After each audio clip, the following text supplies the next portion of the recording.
Ici, du coup, les investigations ont continué. On est passé sous le... Il y avait un grand niveau de sol ici, bien identifié, sur lequel il y avait des amphores écrasés avec des graines, etc.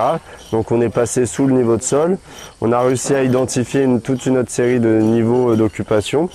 Et ce qui est en train de se dessiner, mais ce qui n'est pas tout à fait certain, c'est des éléments de torchis et de briques crues qui sont assez bien identifiés là.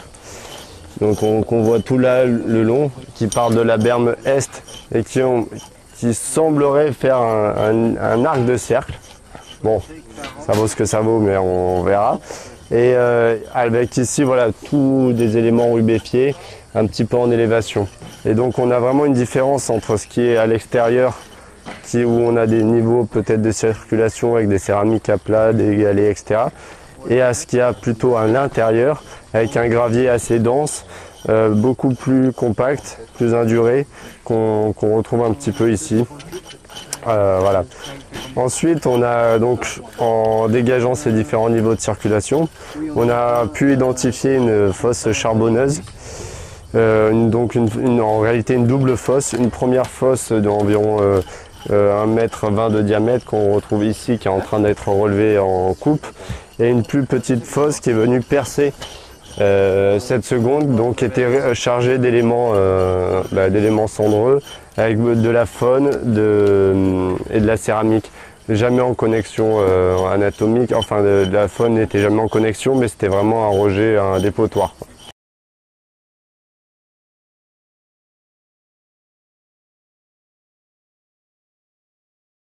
De ce côté, on a enfin fini de fouiller le foyer, enfin ce qu'on pensait être un foyer, donc où les différents éléments de sol étaient complètement vraqués. On les voyait plantés dans le sol, à moitié penchés, etc. Donc là, on a complètement fini de purger cet endroit. Et il est en train de se dessiner peut-être des aménagements antérieurs à la structure, avec voilà, des alignements de pierres qui commencent à apparaître liés à des niveaux de gravier qui ne sont pas encore totalement clairs. Enfin, dans un dernier temps, on a continué d'explorer les niveaux extérieurs à ce mur. Donc c'est vraiment les niveaux qui étaient de circulation à l'extérieur de cette maison. Donc là, ils sont en train d'être fouillés par Xavier. Ils n'ont rien de bien particulier, si ce n'est qu'ils ont le mérite d'exister et qu'on a réussi à clairement les identifier. Ici, on avait aussi un gros amas de pierres dans l'angle nord-est de la maison, qui a été fouillé en fait par Olympe et qu'on a identifié en réalité une grosse fosse dans laquelle des gros blocs de basalte avaient été identifiés en surface et qui vient reposer sur cette espèce de sol antérieur très dur avec ses galets, ses gravillons un petit peu parfois rubéfiés.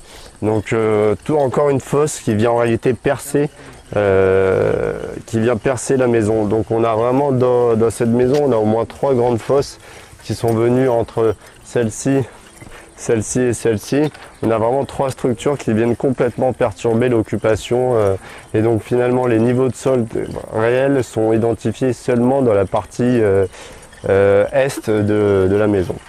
Mais pour l'instant, on essaie de purger vraiment toutes les structures qui apparaissent avant de finir les gros niveaux de sol. Donc là, normalement, on a un foyer ici qui commence à apparaître. Là, on a une fosse aussi qui apparaît. Donc il va falloir fouiller ça bientôt pour après se poser sur les niveaux et arriver sur ce niveau d'architecture brûlée. Voilà, et après l'objectif surtout ça sera de travailler vraiment vers là-bas et vers l'effondrement d'adobe. Donc pour vraiment essayer de passer en dessous et pouvoir les enlever. Et donc là voilà, on a découvert justement en grattant vraiment cet épandage de tessons liés à la destruction du mur. Les céramiques en place droite et avec des briques écrasées dedans. Voilà.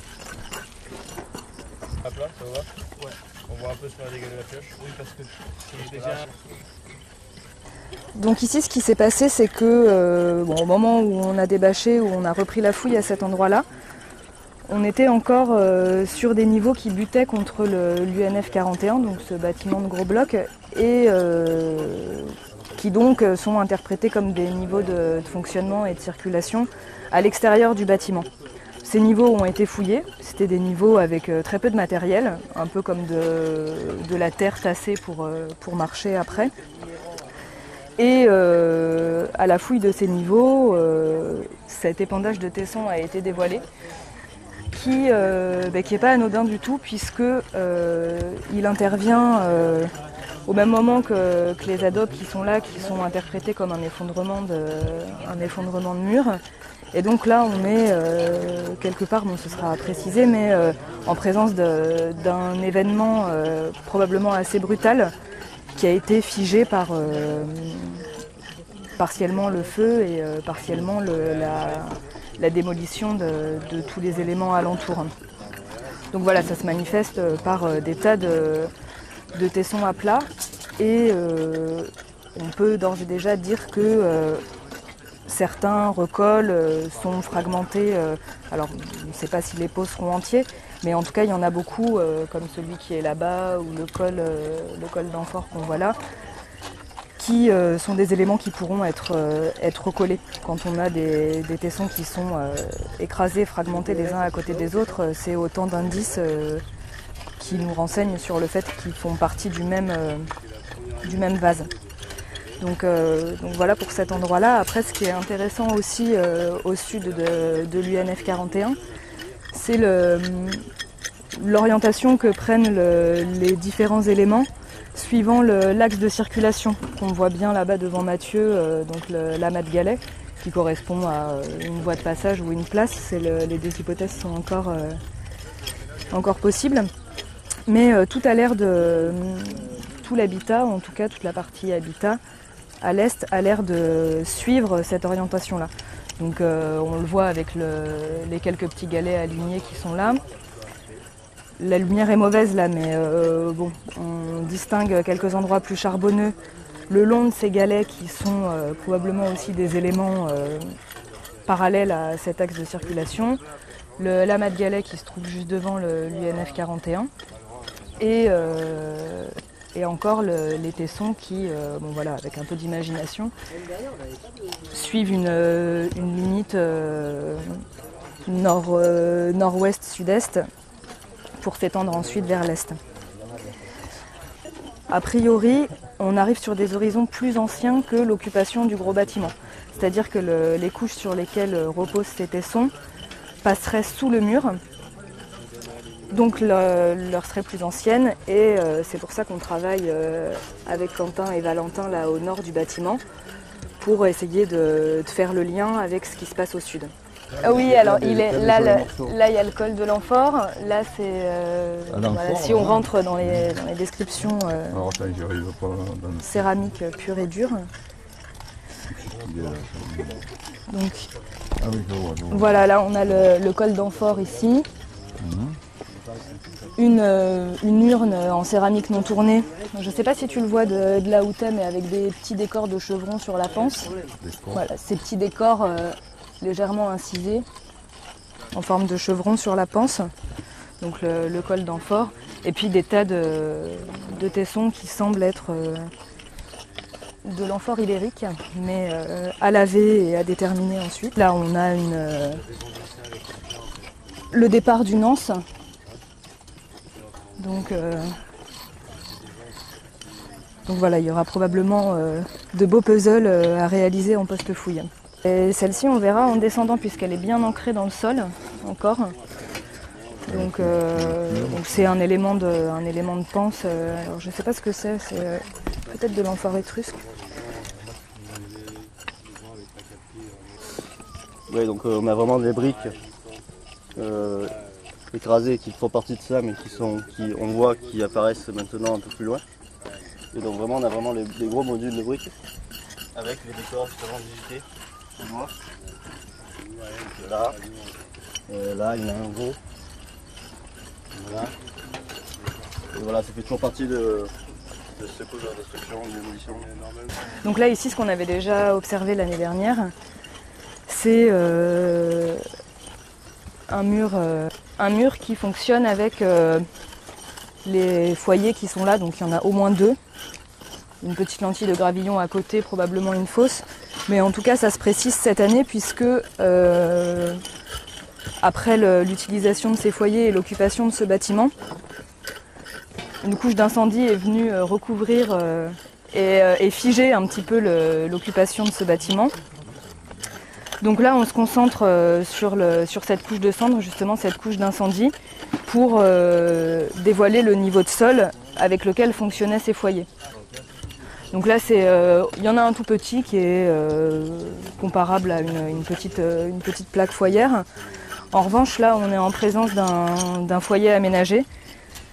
On le voit bien sur le dessus, là, il y a une plaque d'argile lissée qui a été soigneusement préparée. Donc on abordera bientôt la fouille de cet espace.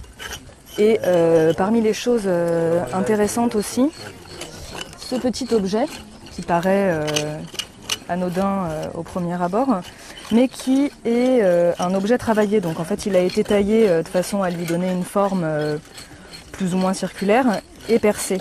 Donc là, ce qui est intéressant à cet endroit-là, c'est qu'il y a celui-ci, mais on en a un deuxième également, qui se trouve encore planté dans la couche, mais qui appartiennent au même horizon chronologique. Donc c'est des éléments qui nous permettront par la suite de discuter aussi sur les gestes et les pratiques des occupants de cette maison.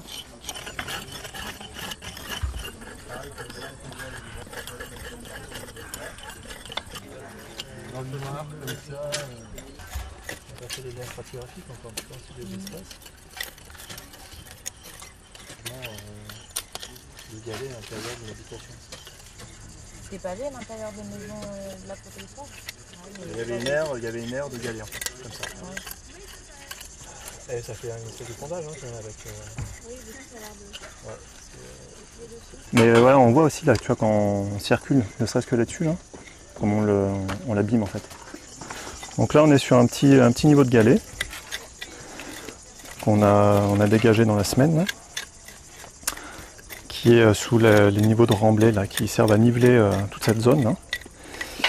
Et donc un niveau d'occupation un peu plus ancien. Pour l'instant, on essaie de déterminer les limites de cet aménagement.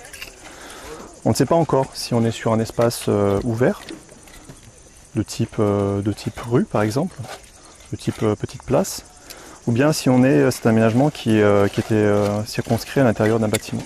Ça va être un petit peu l'enjeu ici. On a encore une surface importante à traiter. On a quelques blocs qui commencent à sortir. On espère que ça va nous dessiner des structures et que ça va nous permettre de délimiter un peu l'espace. Ça vient structurer la partie ouest de la voie qui est dans l'axe de l'entrée. Jusqu'à présent, on n'avait quasiment qu'une structure là, dans ce secteur. Donc là aussi, il y a des aménagements qui sont faits et on va essayer de déterminer leur nature. Et la voie est toujours en cours de fouille. Donc on est en train de la dégager sur sa longueur. Là, elle continue vers le sud. Et on est toujours sur des remblais de type dépotoir assez importants qui viennent la sceller, la recouvrir. Et toujours dans ces remblais du mobilier assez riche, avec pas mal de fragments de petits mobilier en bronze notamment, de la parure. Là oui, en surface de ce niveau de galet, là on a un peu de mobilier aussi à plat, là, des ossements, des fragments de vase qui ont été écrasés en place d'ailleurs. C'est assez caractéristique de ces niveaux là. Alors, est-ce que tu es content d'être ici Alors, je suis très content d'être ici, même si je suis sous la menace. Je m'en vais dans 2 jours, donc c'est pas grave. Mais je sais que tu es à Montpellier, je te connais. Je suis à Murviel, en plus c'est la semaine prochaine. Je connais un peu Murviel. Bon, ça va, t'as pas trop chaud, t'es bien ici. On est bien. On est bien. Il faut pas... sympa. C'est un bon stage de remise en forme. 12 heures de travail par jour. 12 heures de travail par jour. Ça va, ça fait un peu mal au début. En vrai, on s'habitue quoi. On s'habitue à tout finalement. Finalement, de boire pendant 3 jours aussi, ça passe aussi. C'est un peu difficile pareil au début. Après, quand on sent plus trop ses poumons et que ça colle bien, ça passe bien. C'est mieux. Voilà. Donc ici, on est sur des niveaux néolithiques, des niveaux d'occupation successifs qui datent, d'après le matériel retrouvé au cours de la fouille, du néolithique final. Donc soit des années 3500 à 2800 avant Jésus-Christ. Donc c'est sur cette fenêtre ici qu'ont été retrouvés ces niveaux d'occupation qui se caractérisent notamment par la présence de fragments de céramique disposés à plat sur le sol et principalement par la présence de ce mortier en basalte dont on trouve encore les traces du pilon qui a servi à broyer la nourriture. Donc celui-ci est posé sur les niveaux de sol. Et en plus, on a aussi, aujourd'hui on le voit de moins en moins, mais 2 trous de poteaux qui ont été fouillés sur ces zones-là, qui laissent à penser qu'on se situe sur des niveaux abrités par d'éventuelles structures bâties sur poteaux. Mais le mobilier qui est présent dans le comblement, pour l'instant, est assez peu représentatif. Le principe du fossé entourant une motte, comme on a ici, se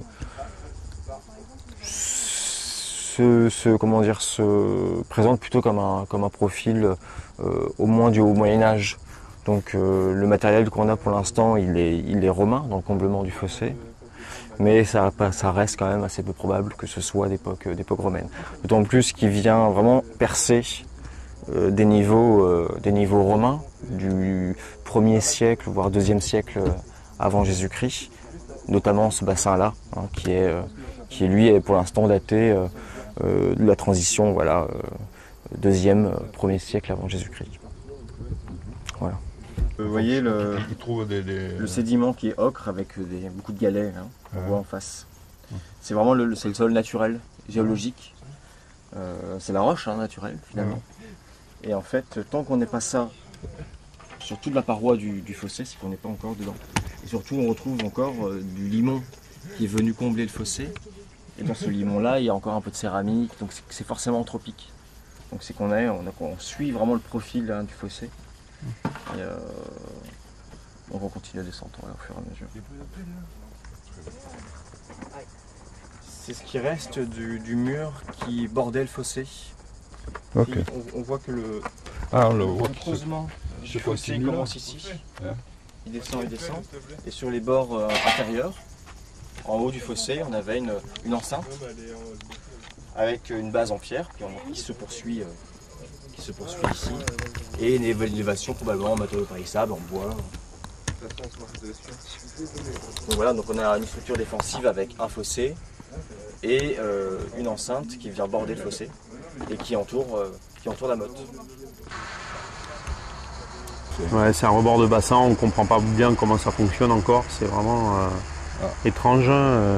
Mais bon, là il y a des nouveautés sur la citerne. Voilà, donc là nous nous trouvons dans la citerne d'époque romaine de la Monédière à Bessan. 2 sondages ont été réalisés à l'intérieur de cette construction de façon à aller chercher le fond et donc de pouvoir mesurer la hauteur totale de la citerne et donc sa contenance, pour évaluer sa contenance et puis pour aller également observer sa mise en œuvre. Donc vous avez une élévation en bloc de basalte noyé dans du mortier de chaux. Le fond est revêtu donc d'un béton de tuileau hydraulique totalement étanche qui a été coulé probablement sur un lit de galets ou de blocs de basalte, avec probablement ici un quart de rond pour l'étanchéité.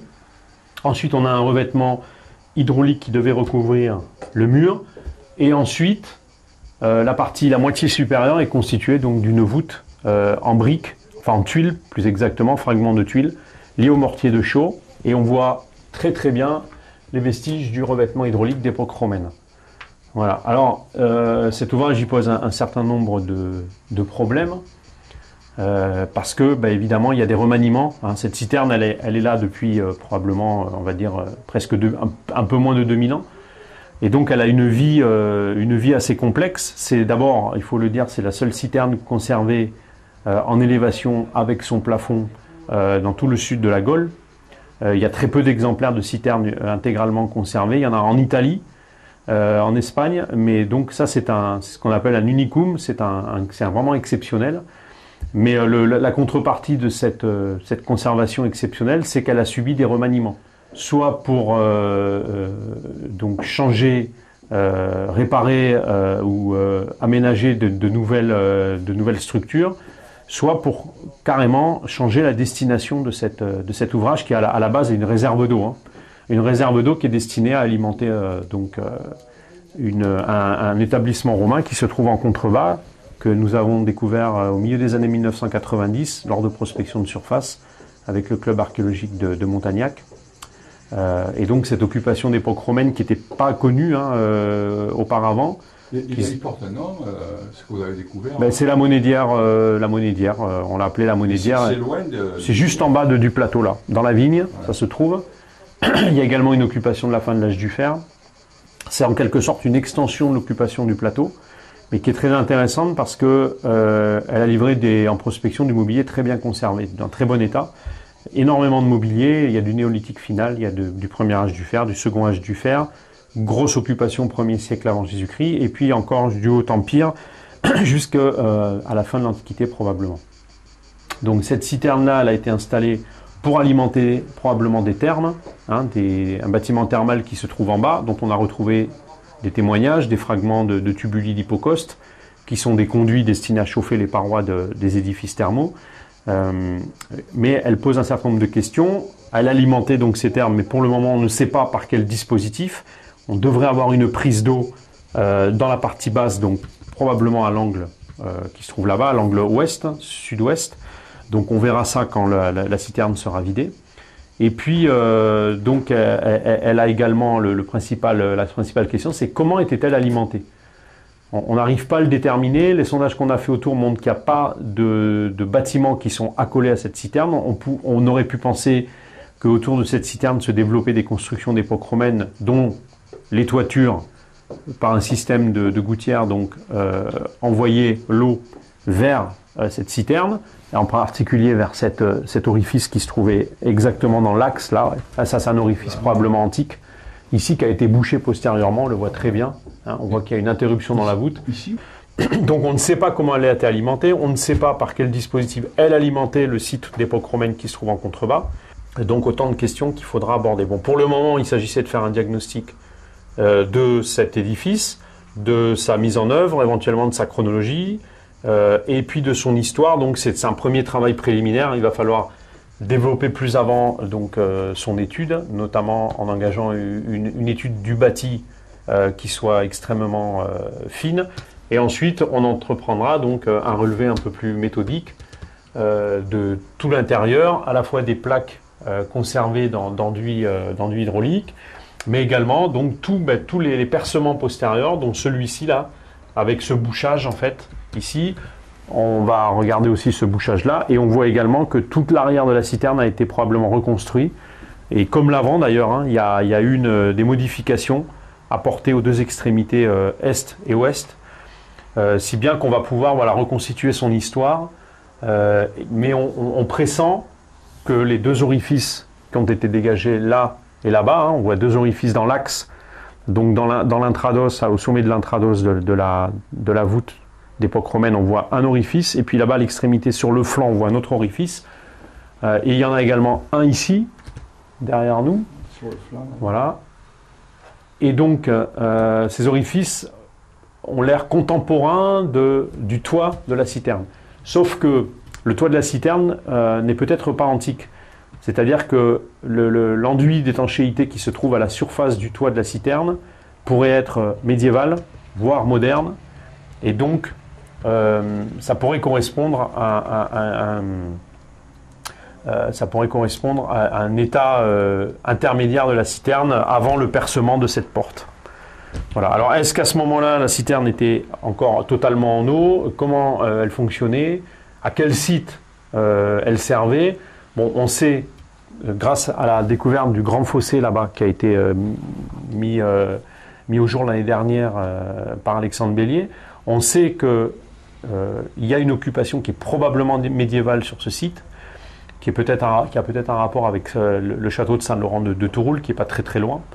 Donc il y a peut-être une construction, une motte castrale avec une tour entourée d'un système défensif, donc un grand fossé avec une levée de terre et peut-être une palissade. Donc ça pourrait nous mettre autour de 9e, 10e siècle. avant que le site ne soit abandonné et que les occupants aillent rejoindre le château de Touroul qui se trouve donc à quelques centaines de mètres au sud. Voilà, donc c'est des questions auxquelles on répondra progressivement, probablement l'été prochain. On sait que toute la partie vraiment inférieure et la voûte sont bien d'époque romaine et qu'il y a des réaménagements qui sont mis en œuvre, mais de façon quand même de façon assez légère, hein, si on regarde l'édifice dans sa totalité. Donc a priori ça ressemble à un mur de bassin. Ouais, le bassin serait de ce côté. Ça a la bonne profondeur, environ 1 mètre. C'est les profondeurs de bassin. Dans la région, c'est pour des bassins viticoles notamment, ou pour des petites piscines de thermes. Le problème, c'est que ce bassin-là ne se referme pas. On a une interruption volontaire de son développement ici. Donc on n'a pas l'impression qu'il a été cassé et on n'a pas le retour. Donc là, on est sur une maçonnerie qui a l'air contemporaine de la citerne, en tout cas qui s'appuie contre ou qui est construite en même temps. Donc une structure probablement hydraulique puisqu'elle est revêtue d'un enduit hydraulique sur sa face ouest avec 1 mètre d'élévation, donc elle est intégralement conservée avec son rebord. Le problème, c'est que s'il s'agit d'un mur de bassin, on n'a pas le retour ici. Donc est-ce qu'il a été cassé et récupéré? Bon, c'est difficile à dire pour le moment, on va faire un petit sondage, on va voir. À vrai dire, les citernes qu'on connaît dans la région, celles qui ont été fouillées, ne présentent pas ce type de dispositif. Donc bon, ça complique singulièrement l'interprétation. On voit également donc, une structure battue qui s'appuie contre cette élévation, là, une structure bâtie qui est composée de blocs de basalte installés en parement avec un blocage de fragments de tuiles. Tout ça vient s'appuyer contre la citerne. Donc il y a des vestiges d'occupation contemporains, probablement du Haut-Empire. Et puis de ce côté-là, on a des niveaux de sol, on a probablement donc des terrasses avec des niveaux de sol, des niveaux de circulation, donc des fragments de tuiles à plat. Donc ça, c'est pas bien daté, mais c'est antique. Ce mur de terrasse est probablement 18e ou 19e siècle, voire moins ancien encore. Et tous ces remblais-là sont des remblais récents. Donc ça simplifie pas le travail, ça le complique.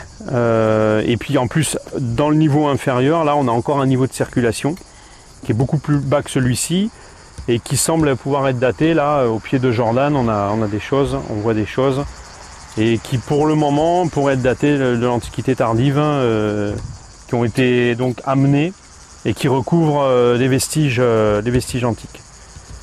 Un Indien qui arrive.